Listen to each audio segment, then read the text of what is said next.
दोस्तों आज ये कुछ फोटोज रिलीज करी है इसरो ने और इसके अंदर हमें काफ़ी कुछ देखने को मिल रहा है।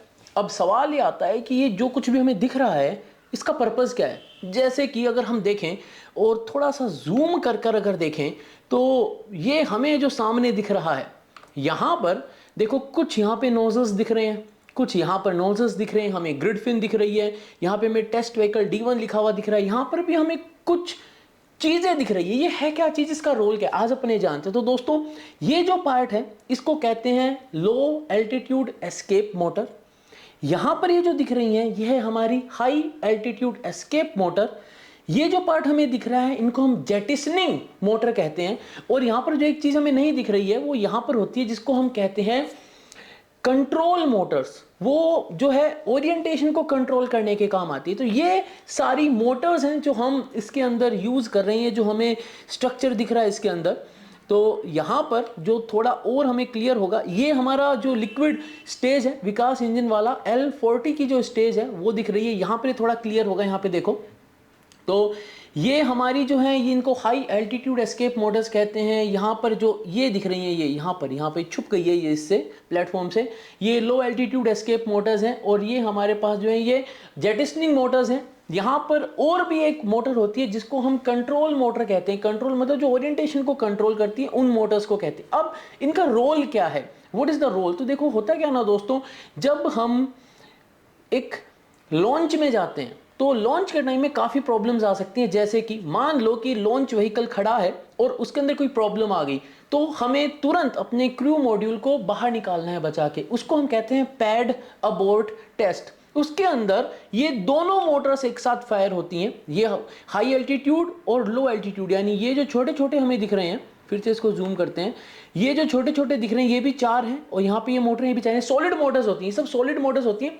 थोड़ी स्पेसिफिकली डिजाइंड होती है कि इनकी बर्न रेट ज़्यादा, यानी बहुत जल्दी जल्दी फ्यूल को बर्न करें, बहुत ज़्यादा थ्रस्ट जनरेट करें और बहुत अच्छा झटका देके ये हमारे मॉड्यूल को जो है क्रू के साथ, जो हमारा मॉड्यूल उसको लेके बाहर निकल जाए।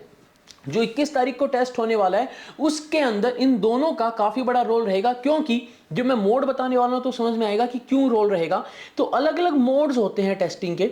तो एक होता है जैसे कि मोड 1, मोड 2, मोड 3 नाम दिए हुए हैं। तो मोड 1 जो होता है वो होता है जब हमें एस्केप करना हो क्रू एस्केप सिस्टम की मदद से। क्रू एस्केप सिस्टम यानी हाई एल्टीट्यूड, लो एल्टीट्यूड, वो जो ऊपर का टावर दिख रहा था उन सब की मदद से अगर हमें क्रू को निकालना हो तो उसको हम कहते हैं CES, SMS सर्विस मॉड्यूल। लेकिन अगर हम 70 किलोमीटर के बियॉन्ड चले गए, यानी अगर हमारा लॉन्च व्हीकल काफी ऊपर निकल गया है, धरती की सतह से काफी ऊपर उठ चुका है, तो हम इन मॉड्यूल्स की मदद से अलग नहीं हो पाते। क्यों? क्योंकि एक सर्टेन हाइट के बाद हम इनको जेटिसन आउट कर देते हैं। क्यों भैया, इनका एक्स्ट्रा वजन लेके हम क्यों जाएं, तो हम इनको हटा देते हैं। तब हम जो अबॉर्ट करते हैं मोड 2 में, वो जो अबॉर्ट होता है, अबॉर्ट यानी हमें क्रू को निकालना है। मान लो कोई प्रॉब्लम आ गई। प्रॉब्लम क्या आई कि जो स्टेज 1 स्टेज 2 है उनके कोई सेपरेशन में प्रॉब्लम आ गई, ओरिएंटेशन के अंदर प्रॉब्लम आ गई, स्टेज 1 में कोई प्रॉब्लम आ गई और जो लॉन्च व्हीकल है वो अपनी ट्रेजेक्टरी से बिगड़ने लगा।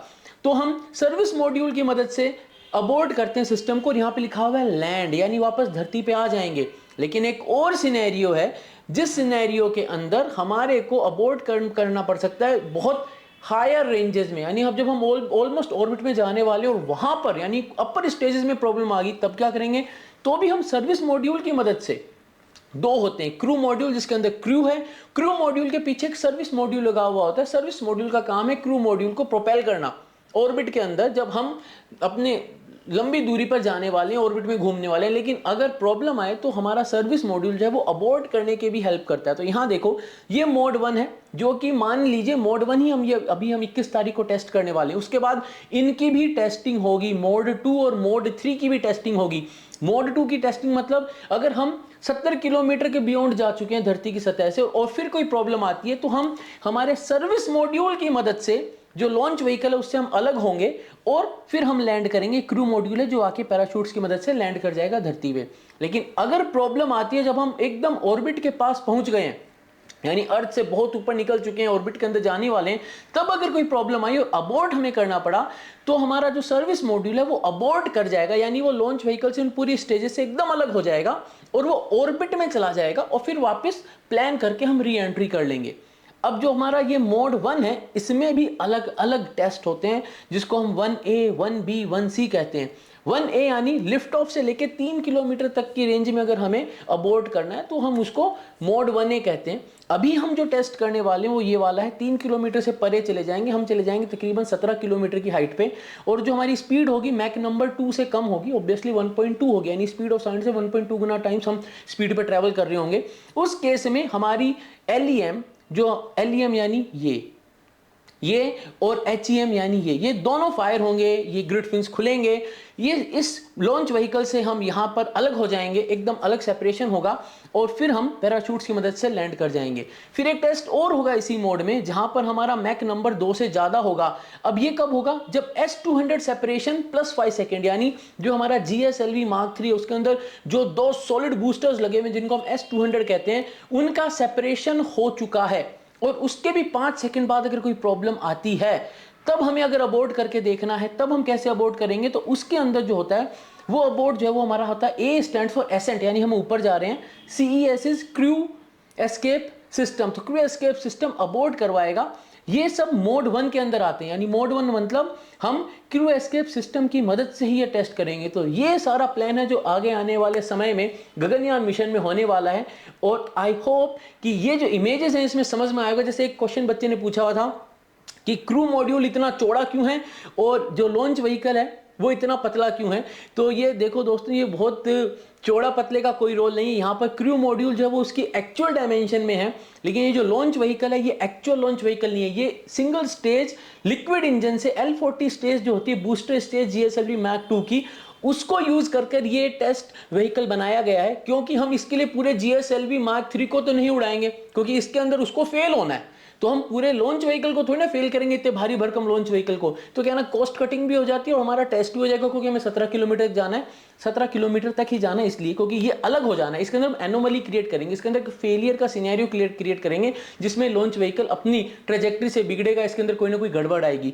तो इसके लिए टेस्ट के लिए हमने बनाया है, ये अपना एक्चुअल लॉन्च व्हीकल नहीं है। एक्चुअल लॉन्च व्हीकल तो अपना लॉन्च व्हीकल Mark 3 ही होने वाला है, LVM 3 होने वाला, जो अपने चंद्रयान 3 को लेके गया था वही होने वाला है। ओके, तो ये क्वेरी हुई, लेकिन डायमेंशंस जो क्रू मॉड्यूल की हैं वो वही हैं जो एक्चुअली होंगी। यहां पर क्रू मॉड्यूल के साथ सर्विस मॉड्यूल, यहां पर सर्विस मॉड्यूल नहीं है, लेकिन एक सर्विस मॉड्यूल भी होगा जिसके अंदर प्रोपेलेंट होगा, और वो प्रोपेलेंट यूज करेंगे जब हम इन टेस्ट्स को करेंगे, जहां पर सर्विस मॉड्यूल की मदद से हमें मोड 2 और मोड 3 को टेस्ट करना होगा। और जैसा कि दोस्तों भी रिसेंटली ट्विटर पे आया भी है कि इंडिया ने अब कमर कस ली है, इसरो ने कमर कस ली है, और अब हम हमारा खुद का इंटरनेशनल जैसे स्पेस स्टेशन होता है वैसे इंडियन स्पेस स्टेशन बनाने वाले हैं, चांद पे जाने की प्लानिंग भी कर ली है, और हमारे जो क्रू मॉड्यूल है गगनयान का, जो क्रू लॉन्च होने वाला है, जो फ्लाइट होने वाली है, वो भी अब उसकी भी है ना प्रिपेयर्डनेस के ऊपर थोड़ी सी अटेंटिवनेस भी आ गई है। तो कुल मिलाकर ऐसा है कि अब पूरा जो रोड मैप है वो काफ़ी फैसिनेटिंग होने वाला है, खूब सारे टेस्ट आने वाले हैं, खूब सारी चीज़ें अब नया शेप लेने वाली हैं, और काफ़ी जल्दी सब कुछ होने वाला है। तो फिंगर्स क्रॉस्ड, होपफुली सब कुछ बढ़िया होगा। 21 तारीख को मिलते हैं दोस्तों, जहां पर हम देखेंगे जो हमारा मोड 1 है, जिसमें हम क्रू एस्केप सिस्टम की हेल्प से 17 किलोमीटर के हाइट पे क्रू मॉड्यूल को अलग करेंगे और उसको सक्सेसफुली लैंड करवा के ये प्रूव करेंगे कि हम इस अबॉर्ट टेस्ट को सक्सेसफुली हमने कंडक्ट कर दिया। So that is all from my side दोस्तों। अगर पसंद आया तो लाइक शेयर एंड सब्सक्राइब जरूर कर लेना, बेल आइकन दबा देना, और मिलेंगे अगले वीडियो में। तब तक के लिए जय हिंद।